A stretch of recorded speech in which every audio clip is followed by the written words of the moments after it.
Hi and welcome back to my channel. My name is Dr. Getty, and in this channel I talk about all things academic, building your academic career, growing your academic career.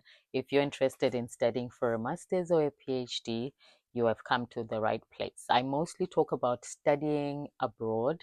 If you're interested in doing your master's or PhD in a different country than the one that you're in now, I have received 3 academic scholarships to study outside of my home country. I'm originally from Zimbabwe, but I've studied in South Africa, Ireland, and now Hong Kong. And I'm working now as an academic in Hong Kong. So in this channel, I tell you all about how I did that in the hopes that maybe you too, if that is something you're thinking of doing, you can be motivated and get some tips and advice on how you can do it yourself.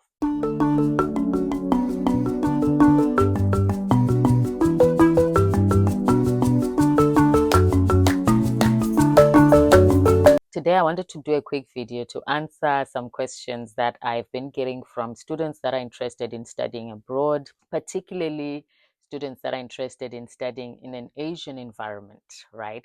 So today I'm going to answer the question, what would you say to someone who may be afraid of studying in an Asian environment for the very first time? What would you say to someone who may be scared to study in an Asian environment for the first time? Listen, I also didn't know anything about Asia before I came here. So I think it is quite natural to be afraid of not knowing, what is there. And you kind of want to have as much information as you can before you take that step. So I totally understand that question. I remember when I knew that I had gotten the scholarship to study in Hong Kong, I was on Google, on YouTube, trying to find out as much information as I could because I really just needed to know what to expect. So I'm going to answer this question in 4 parts, right? If you're afraid of studying in an Asian environment, you might be worried about one of 4 things: language, racism and discrimination, cultural differences, and also your adjustment. So I'm going to answer this question based on these 4 things that I assume, and based on my experience, I would think that this is what you would probably be worried about. So let's start with the first one, language. So one thing I'll say to you, right, the main fear with language might come from wondering whether or not you will be able to adjust to a different language. Will you be able to communicate with people that speak in a different language? For example, you don't know how to speak Mandarin, you don't know how to speak Cantonese, which is spoken in Hong Kong. One thing I'll say, if you're interested in studying in Hong Kong, it is pretty much a trilingual city. It's a world-class city. They advertise themselves as being an international, very diverse city. Of course, the truth of that will be seen if you're actually on the ground, and I will not get into that.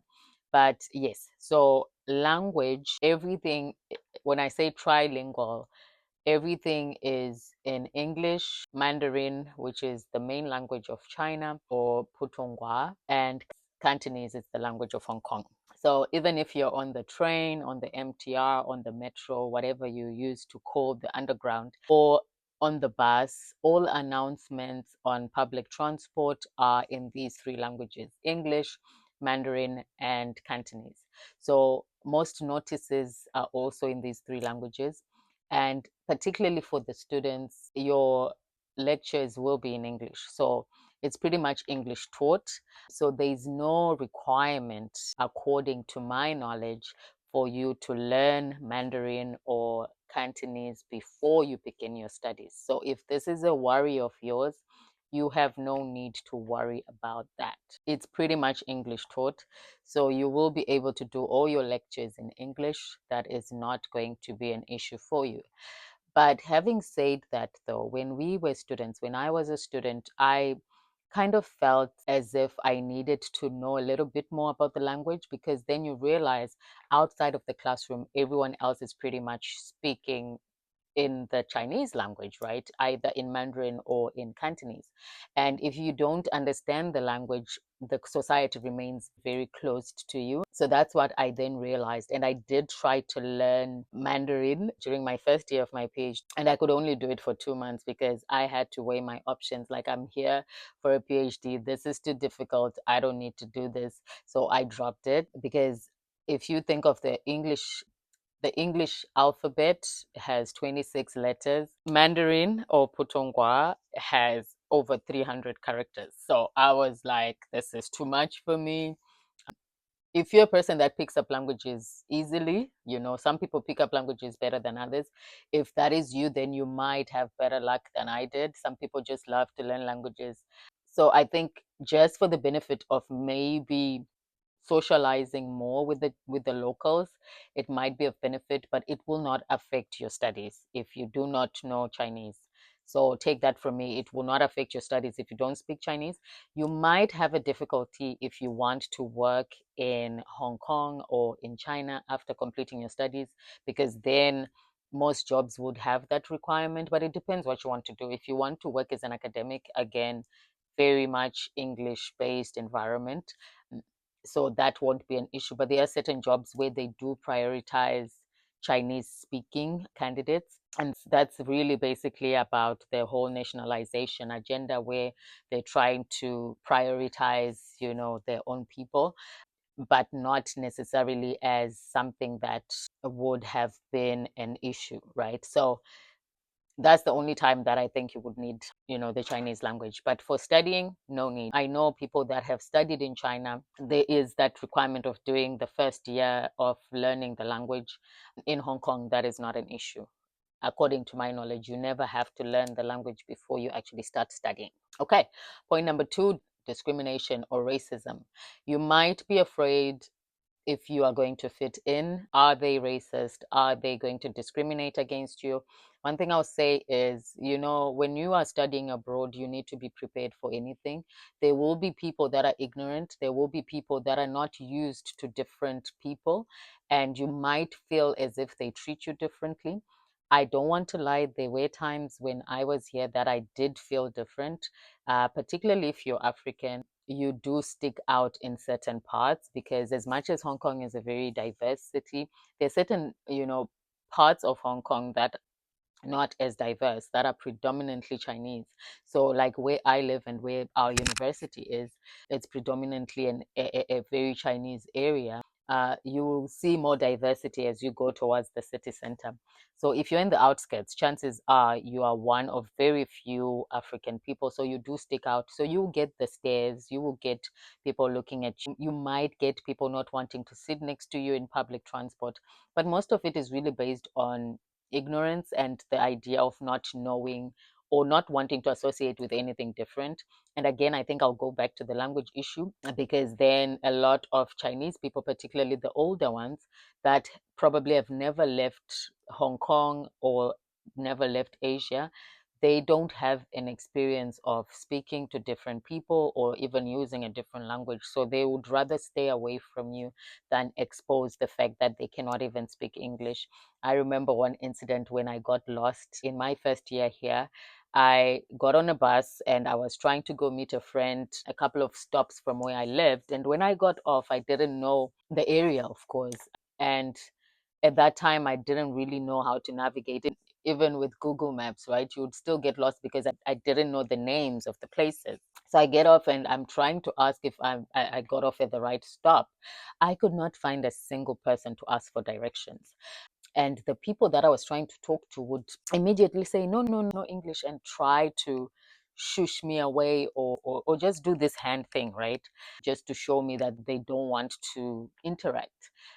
But that's mostly with the older people. You will find a different reaction from the younger population, as well as people that have traveled abroad before, because they've had an experience of being different in other places. So they will know. They wouldn't treat anyone the way they were treated in other countries. But the ones that have never been anywhere, trust me, you will find experiences of that. But one thing I want to say is, you need to know why you're coming here. So you don't let certain things get to you. You have to develop a thick skin. If you're here on scholarship and you're here to study, it doesn't matter how people are going to shun you or treat you differently. You're there for a couple of years to get your degree and you're out. So don't let any kind of weird behavior get to you. That would be my advice to you. All right. So next up is any cultural differences that you might be worried about. Of course, it's a different culture. If you're African, for example, and I'm speaking from an African perspective because I'm an African myself, you are going to find a lot of things very weird. You're going to find the food very weird. You're going to find the fact that people do not greet very weird, right? So this is what I would maybe point out, but it's not, again, anything that would affect your studies. People here don't necessarily talk to each other outside of the norm. Like if there's no business between us, they're not going to talk to you. So people are pretty much on their phones. No one greets in public transport. No one talks to strangers. So if you're coming from an environment where everyone greets, everyone talks to strangers on the street, and you start talking about latest affairs, what happened in the soccer match last night, that does not happen here. So that was a cultural difference that I could note. And then food, as I mentioned, of course, a big part of our culture is food. So when I first got here, I was very depressed with the noodle and rice situation because that is the main staple. I was not used to eating noodles every single day. And I found the food very depressing, and even the way in which the food is prepared. Yeah. So, I mean, I had to find ways to make my own food. But as a student, you kind of want to just eat at the canteen, and there weren't many choices for me. So, I was forced to find alternatives. Of course, there are Western restaurants, but again, the choices might be limited. The only way is to cook for yourself. The only way is to cook for yourself, make food the way you would want to make it. Granted, it might be difficult to get certain food materials here in Hong Kong, or they'll be very pricey if you do get them. Things like meal, if you're from my country, we eat sadza. It's very difficult to find. So only when someone is coming from home or when you yourself are traveling, then you bring and you stock. That's the only way. And you make your own food in the house. When we were students, we were not allowed to cook in the hostel. So again, that was a big issue. But there were certain common areas where we could cook, right? So we would make use of that. All right. So that's what other cultural difference can I think about? Again, I'll keep emphasizing that not everything will affect your studies. Maybe, yeah, I want to hit home on the point that the lack of interaction, right, which goes back to the language and the fact that it's a very much closed society. Most times you find international students tend to keep to themselves because the society is a very closed one. So it kind of feels like you're isolated. It kind of feels like you're on your own. But the good thing is that there are a number of international students on most campuses. So you will not be alone. You will definitely find a community of international students where you speak the common language, which is probably English, no matter where you're coming from. And then you have your own events, and then you have your own gatherings. And I'm happy to report, like, for many African countries, there are several communities now, like the Nigerian community has their own. They now have their own community of Nigerian students, Ghanaian students. Zimbabweans, I'm not so sure, but I know there's a community of Zimbabweans that's not only for students, right? It's got all the people that are from Zimbabwe that are here, and sometimes they do events. So I think every country would have that. It's just that I only know the ones that I know. So if you're from a country that I haven't mentioned, it's just a matter of like when you do arrive in Hong Kong, you check for your country, and just most of the groups are either on Facebook or on WhatsApp if someone refers you, and then you get access to that.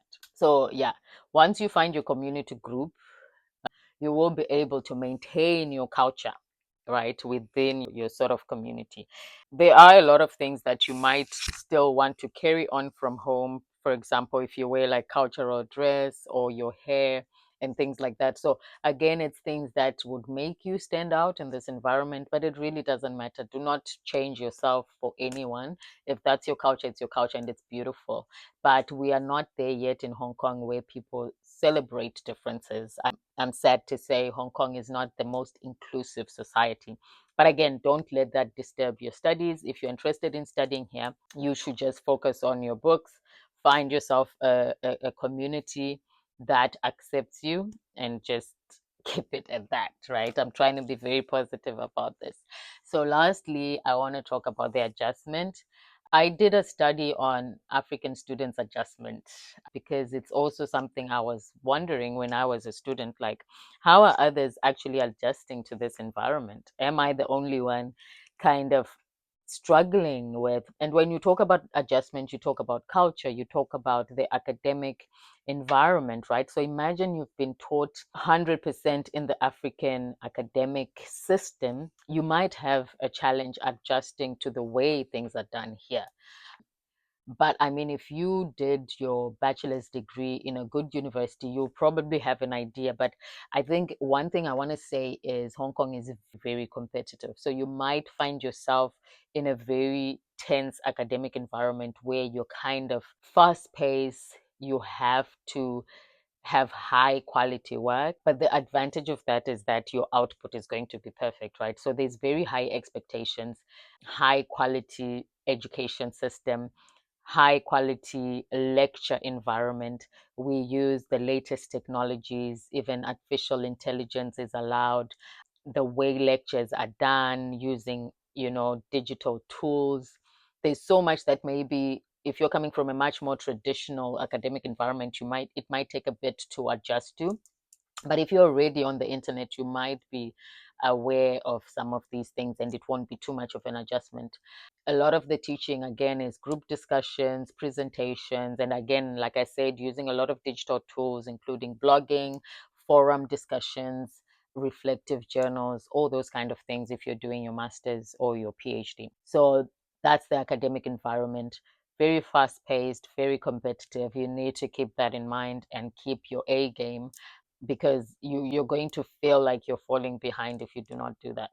It kind of forces you to always be a step ahead so that you don't, disgrace your people. Anyway, so another thing I'll say on adjustment is, when you're far away from home and you probably miss family and all of that, the tendency is for a lot of people to have mental health issues, particularly if they go unchecked.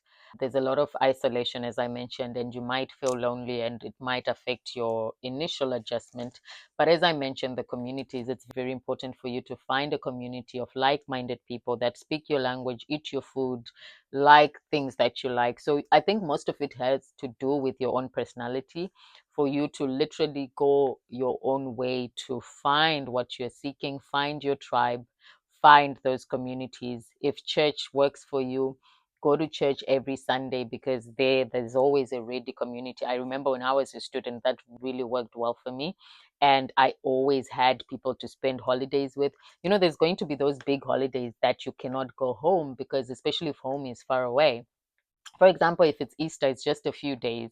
You can't really travel all the way to Africa for just 3 days, right? So maybe you go in December, you go once a year. So the other smaller holidays during the year, you're not able to go home. There, your community really comes in, because then you spend Easter with your church people or with your close knit friends that you would have made. So take the initiative. Don't wait for other people to come to you. You really need to bring your personality out and try to be proactive in finding what it is that you want.